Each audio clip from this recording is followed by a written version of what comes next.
창세기 5장 21절에서 24절 말씀입니다.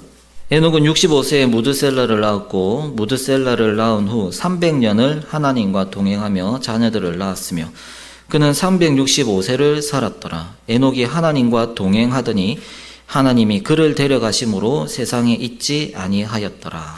아멘. 말씀 한 구절 더 보겠습니다. 히브리서 11장 5절 6절 말씀입니다. 히브리서 11장 5절 6절 말씀. 믿음으로 에녹은 죽음을 보지 않고 옮겨졌으니 하나님이 그를 옮기심으로 다시 보이지 아니하였느니라. 그는 옮겨지기 전에 하나님을 기쁘시게 하는 자라 하는 증거를 받았느니라. 믿음이 없이는 하나님을 기쁘시게 하지 못하나니 하나님께 나아가는 자는 반드시 그가 계신 것과 또한 그가 자기를 찾는 자들에게 상 주시는 이심을 믿어야 할지니라. 아멘. 성경에는 기적이 참 많이 나옵니다. 물론 세상 사람들이 볼 때 성경에 나오는 기적들 대부분은 말이 안 되는 것이겠죠. 오늘날 사람들은 알게 모르게 과학의 영향을 참 많이 받습니다. 과학적으로 따지면 기적이라는 건 있을 수가 없는 것입니다. 설사 기적처럼 보이는 것들도 알 수 없는 어떤 원인에 의한 결과일 뿐입니다. 항상 원인이 있고 그래서 결과가 있는 것이죠. 이게 오늘날의 과학입니다. 그러니까 어떤 그 과학적인 원인을 초월하는 현상은 있을 수 없다라는 것이죠. 그래서 오늘날의 관점에서 성경은 상당히 미신적이고 또 신화적인 내용들로 보일 수 있습니다. 물론 그러면서도 한편으로는 기적을 바라기도 하죠. 오늘날의 사람들도. 성경에 나오는 기적 중에 정말 믿기 힘든 기적들이 몇 개가 있는데 그 중에 하나가 바로 오늘 본문에 나오는 사건이 아닐까 생각합니다. 바로 에녹이 죽음을 보지 않고 승천한 일입니다. 에녹은 아담의 7대 손입니다. 그리고 노아의 증조 할아버지입니다. 이 에녹이 65세에 무드셀라를 낳습니다. 그리고 성경은 에녹이 무드셀라를 낳은 뒤 300년을 하나님과 동행했다라고 말씀합니다. 그리고 365세 때 하나님이 그를 데려가셔서 세상에 있지 않았다라고 했습니다. 여기서 데려가셨다라는 말은 에녹이 죽었다는 말이 아니죠. 하나님은 죽음으로 성도를 데려가시기도 하십니다. 하지만 본문을 자세히 보면 에녹이 죽지 않았다라는 것을 알 수가 있습니다. 창세기 5장에 나오는 이 족보에서 가장 중요한 단어 중에 하나, 어떻게 보면 의미적으로 가장 중요한 단어 중에 하나가 바로 이 죽었다 하는 단어입니다. 몇 세를 살고 죽었더라. 이렇게 계속해서 반복해서 나오게 되죠. 그런데 이 족보에서 에녹만 죽었다라는 말이 안 나옵니다. 그리고 히브리서는 에녹이 죽음을 보지 않았다라고 분명하게 말씀하고 있습니다. 그러니까 에녹은 안 죽었습니다. 그리고 하나님은 죽지 않은 에녹을 자신의 품으로 데려가셨습니다. 사실 구약 성경에 죽지 않고 하늘로 올라간 사람이 두 사람이 나오죠. 바로 에녹과 엘리야입니다.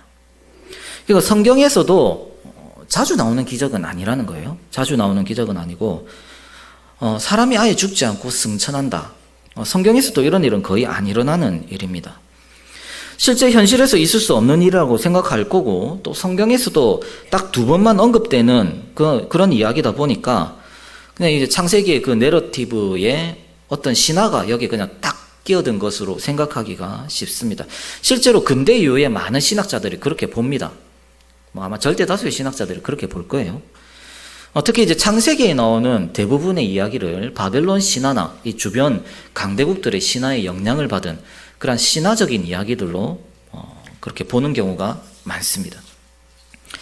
하지만 우리는 성경에 나오는 내용들이 역사적 사실임을 믿습니다.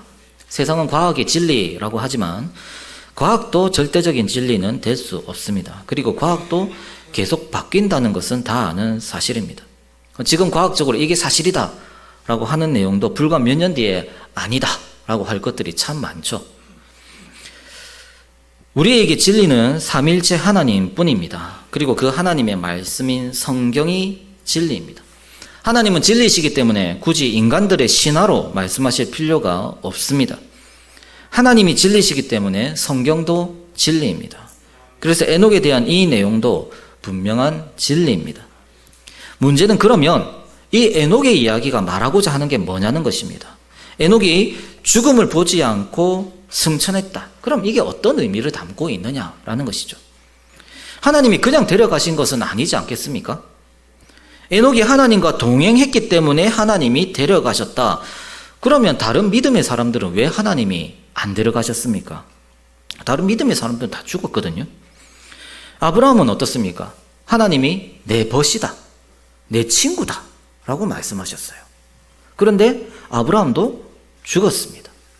단순히 에녹이 뭔가를 잘했기 때문에 하나님이 죽음을 보지 않고 데려가신 것이다 라고 한다면 하나님은 뭔가 상당히 기분파가 되는 것이죠. 믿음 잘 지킨 사람들 엄청나게 많은데 다 잘 믿었는데 에녹만 그렇게 데려가셨다. 하나님이 뭔가 이제 일관성이 없으신 게 되는 거죠. 에녹이 얼마나 힘들게 살았는지는 모르겠지만 성경 안에서 엄청난 고난 속에서도 믿음을 지키고 살았던 성도들이 많습니다. 심지어 에녹보다 더 큰 일을 이룬 그런 사람들도 많고요. 그런데 왜 하나님은 유독 에녹을 죽음을 보지 않은 채 데려가셨을까 하는 의문이 들 수밖에 없습니다. 그것을 알려면 일단 에녹이 살았던 시대적 배경에 대해서 알아야 합니다.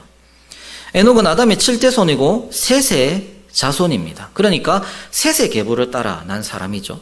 근데 계보가 하나 더 있습니다. 셋의 계보가 있고 하나가 더 있죠? 누굽니까? 셋의 계보가 있고 그 시대에 또 다른 계보가 하나 더 있죠? 가인의 계보죠. 가인. 가인의 계보죠. 아시는데 대답 안 하셨을 것이라고 저는 믿습니다. 이 두 계보를 따라서 두 나라가 세워집니다. 가인은 자신의 아들의 이름을 딴 자신의 나라를 세우죠.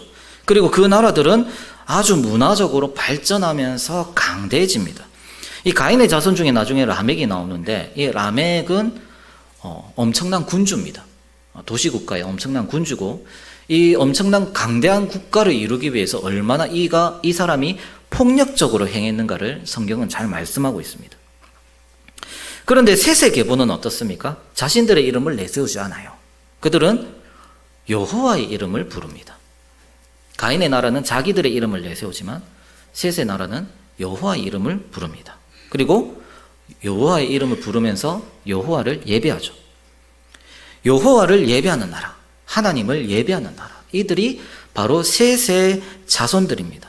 그 계보를 따라서 에녹이 태어난 것입니다. 그런데 오늘 본문 24절은 에녹이 하나님과 동행했다라고 합니다. 이건 에녹 개인의 믿음이 좋았다라는 말인 것도 맞습니다. 하지만 본래 하나님을 믿는 사람은 하나님과 동행하는 사람입니다. 하나님이 함께 안 하시면 하나님을 믿을 수가 없어요.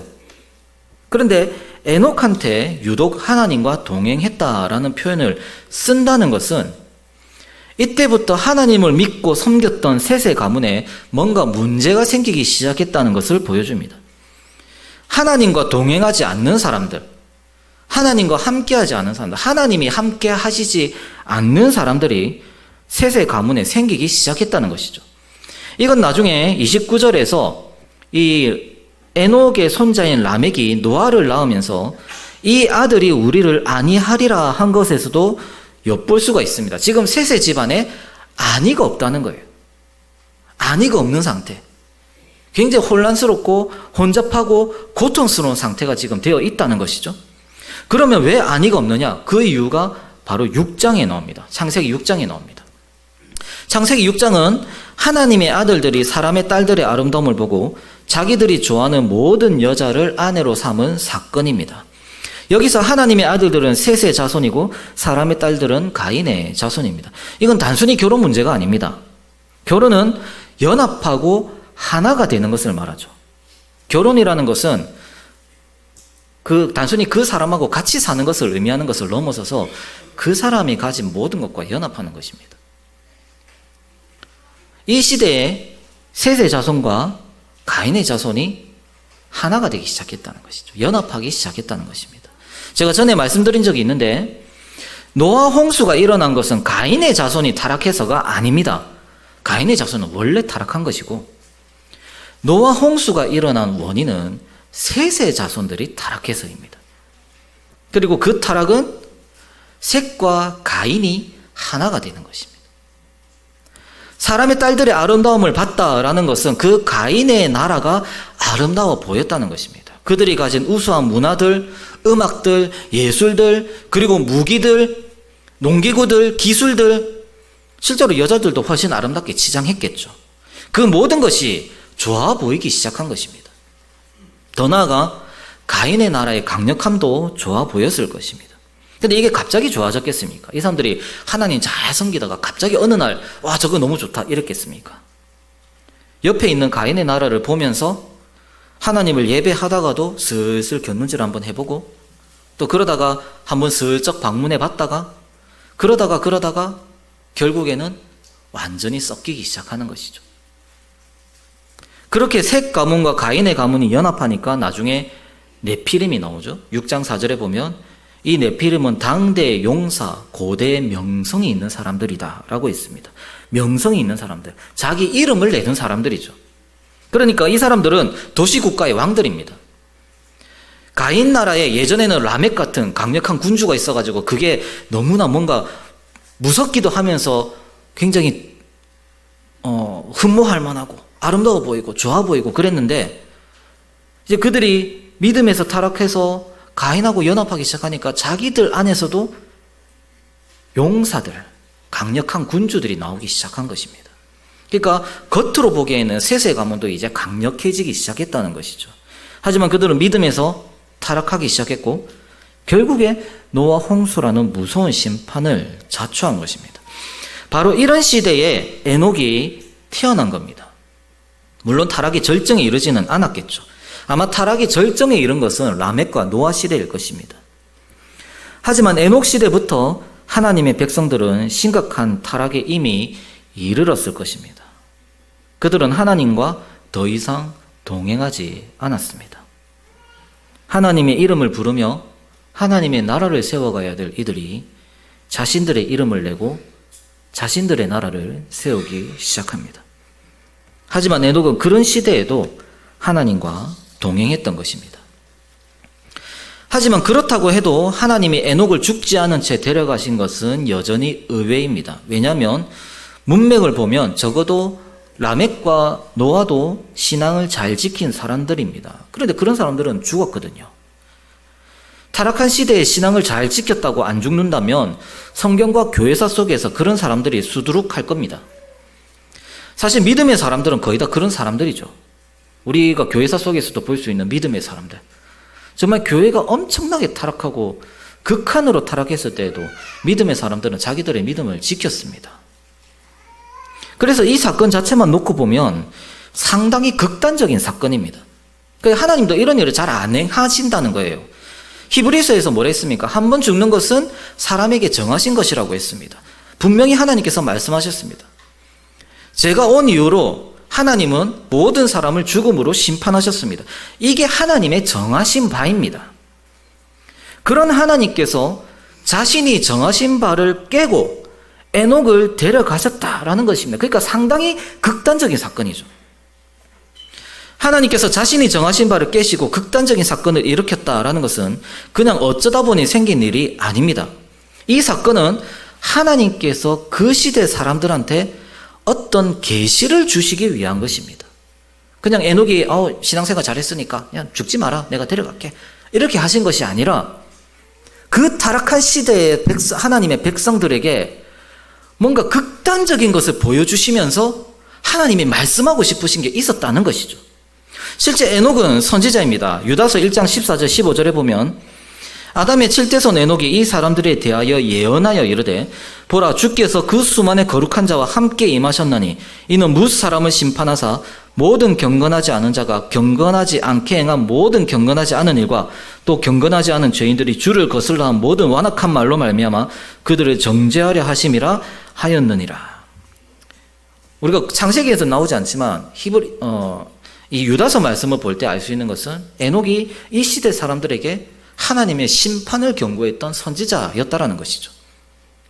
그런 선지자의 행동 하나하나는 그 자체로 또 다른 계시가 됩니다.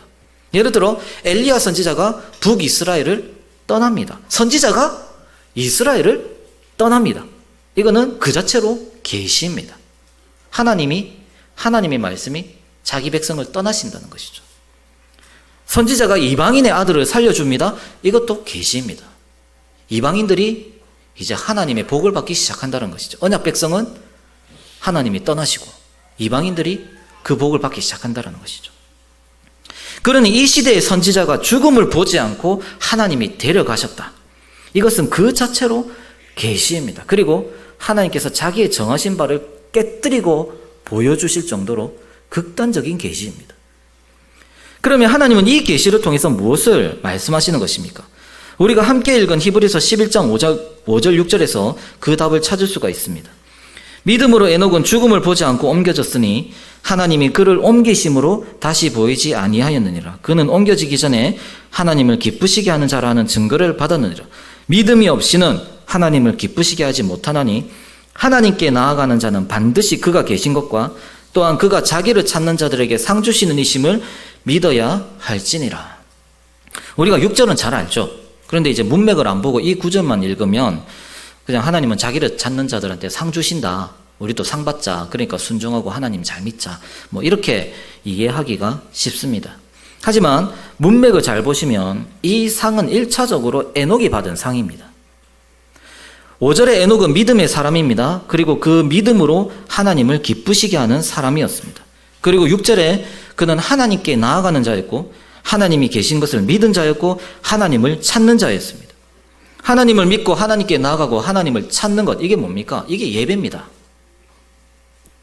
셋의 가문이 하나님을 예배하는 사람들이죠. 그런데 그 셋의 자손들이 가인의 자손과 연합해서 자기들의 나라를 세우기 시작하면서 더 이상 하나님을 믿지 않고 하나님께 나아가지 않고 하나님을 찾지 않습니다. 하나님을 예배하지 않습니다. 바로 그런 시대에 에녹은 자기 조상 셋처럼 계속해서 여호와의 이름을 부르면서 하나님을 예배했습니다. 그리고 하나님과 동행하면서 선지자로서 하나님의 심판을 예언했습니다. 이런 에녹에게 하나님이 상을 주십니다. 바로 죽음을 보지 않는 것입니다. 아주 극단적인 상을 하나 주시는 것입니다. 그리고 이 상을 받은 에녹을 이 시대의 셋의 자손들에게 보여주시면서 이들에게 계시하십니다. 셋의 자손으로서 다시 하나님을 찾아라는 것입니다.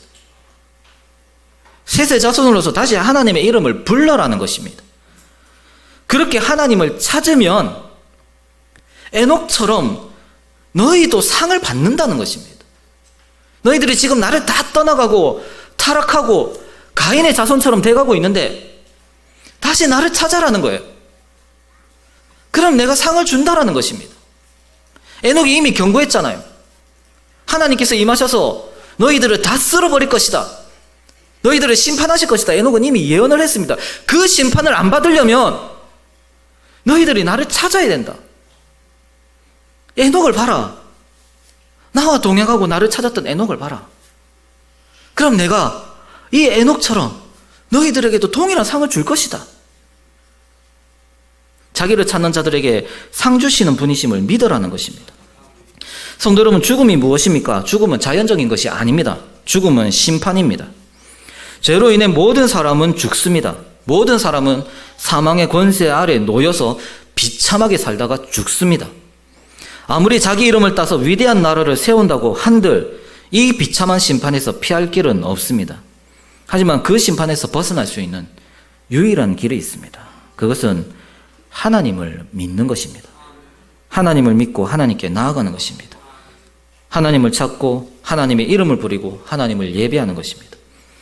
그런 자들에게 하나님은 상을 주십니다. 바로 생명이라는 상입니다. 영원한 생명이라는 상입니다. 부활이라는 상입니다. 죽지 않고 영생을 누리는 상입니다. 설사 너희들이 육신의 죽음을 맞이하게 된다고 할지라도 나를 믿는다면 에녹처럼 생명을 누리면서 하늘에서 나와 함께 살게 될 것이라는 것입니다. 그런데 하나님의 백성이 이제 하나님을 떠납니다. 하나님을 찾지 않고 사람의 딸들을 찾습니다. 하나님을 예배하지 않고 사람의 딸들의 아름다움을 예배합니다. 하나님의 이름을 부르지 않고 자기 이름을 내기 위해 스스로 용사가 되고 고대 유명한 사람이 되어서 자기 왕국을 세웁니다. 계속 이런 길로 간다면 그들은 무서운 심판을 피할 수가 없습니다. 하나님이 사람을 지으신 것을 후회하시는 그날에 모든 것이 파괴되는 무서운 홍수 심판이 임할 것입니다. 그 심판이 임하기 전에 하나님은 마지막으로 자신이 정하신 바를 깨뜨리면서까지 정말 극단적인 계시를 보여주시는 것입니다. 하나님을 찾는 자들이 어떤 상을 받는지를 보여주십니다. 에녹이 죽음을 보지 않는 걸 보여주시면서 너희들이 나를 찾아야만 죽음의 심판을 피할 수 있다는 것을 보여주십니다. 물론 그 이후 사람들처럼 하나님을 믿어도 죽을 것입니다. 하지만 믿음 안에서 죽는다면 이 죽음은 더 이상 죽음의 심판이 아닙니다. 이 죽음은 도리어 영생으로 들어가는 관문이 됩니다. 바로 이 사실을 하나님은 에녹이라는 극단적인 예를 들어서 보여주시는 것입니다. 물론 이 당시 대부분의 사람들은 이 계시를 보고도 무시했습니다. 이 계시만 무시했겠습니까? 에녹이 땅에서 하나님의 심판을 예언했을 때 그 경고를 무시했겠죠. 그 사람들이 결국 하나님의 마지막, 어떻게 보면 마지막, 최후의 통첩, 가장 극단적인 계시조차도 그들은 무시했습니다. 그 결과로 홍수로 자신들이 쌓은 모든 것과 자신의 생명까지 폐기 처분되는 끔찍한 심판을 받게 된 것입니다. 하지만 이 계시를 보고 하나님을 믿은 자들도 있습니다. 그 중에 하나가 노아입니다. 물론 노아는 이 계시를 직접 본 사람은 아닙니다. 하지만 자기 아버지와 자기 할아버지를 통해서 증조부인 에녹의 계시를 듣고 믿었습니다. 그래서 그는 그 무서운 심판의 때에 여호와의 눈에 있는 은혜를 본 것입니다. 창세기 6장 8절입니다. 그러나 노아는 여호와께 은혜를 입었더라. 이것을 원문의 직역에 가깝게 번역을 하면 그러나 노아는 여호와의 눈에 있는 은혜를 보았다입니다. 여호와께서 자기를 찾는 자들에게 상 주시는 분이심을 본 것입니다. 그 믿음으로 노아는 심판을 피할 수가 있었습니다. 히브리서 11장 7절입니다.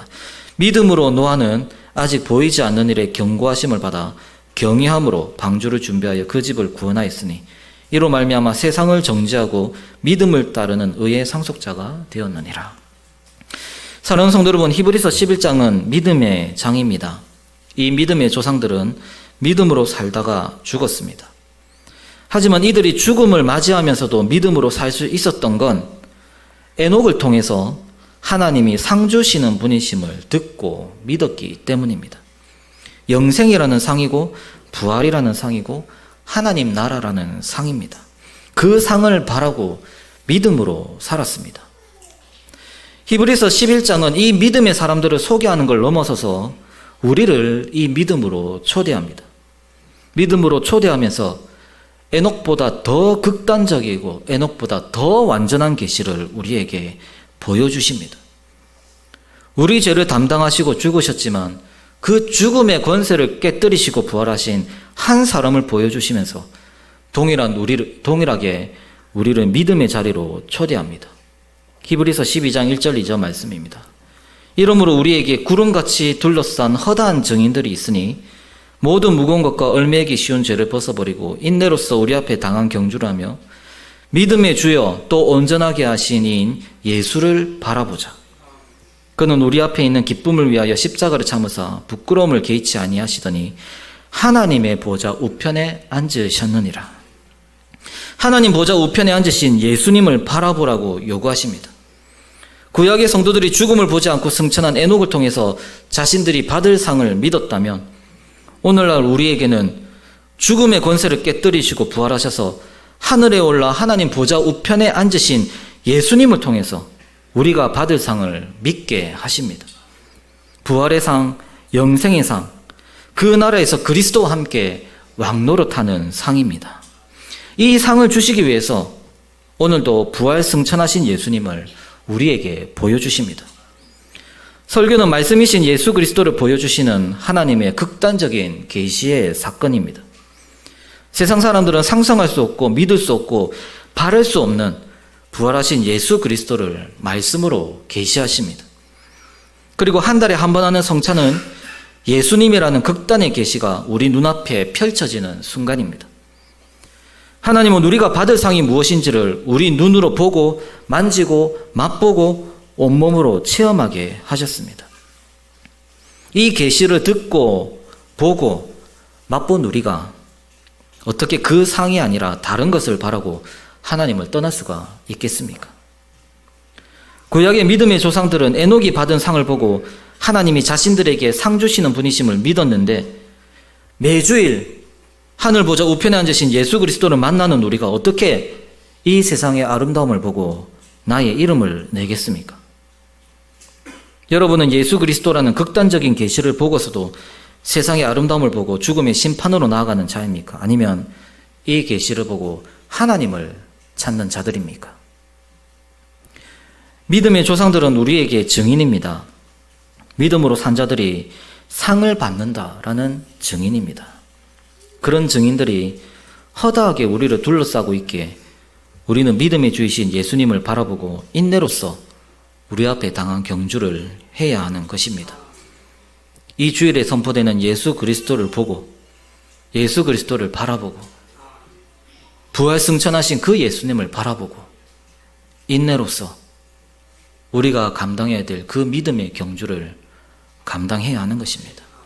그 경주의 끝에 우리는 예수 그리스도 안에서 영생의 상을 받게 될 것이고 하나님 나라라는 상을 받게 될 것이고 그리스도와 함께 영원토록 왕노릇하는 상을 받게 될 것입니다. 우리 히브리서 12장 1절 2절 말씀을 우리 다 같이 읽고 이 설교를 마치도록 하겠습니다. 히브리서 12장 1절과 2절 말씀을 우리 다 같이 읽겠습니다. 시작. 이러므로 우리에게 구름같이 둘러싼 허다한 증인들이 있으니 모두 무거운 것과 얽매이기 쉬운 죄를 벗어버리고 인내로써 우리 앞에 당한 경주를 하며 믿음의 주여 또 온전하게 하시는 이인 예수를 바라보자. 그는 그 앞에 있는 기쁨을 위하여 십자가를 참으사 부끄러움을 개의치 아니하시더니 하나님 보좌 우편에 앉으셨느니라. 아멘. 다 같이 기도하겠습니다.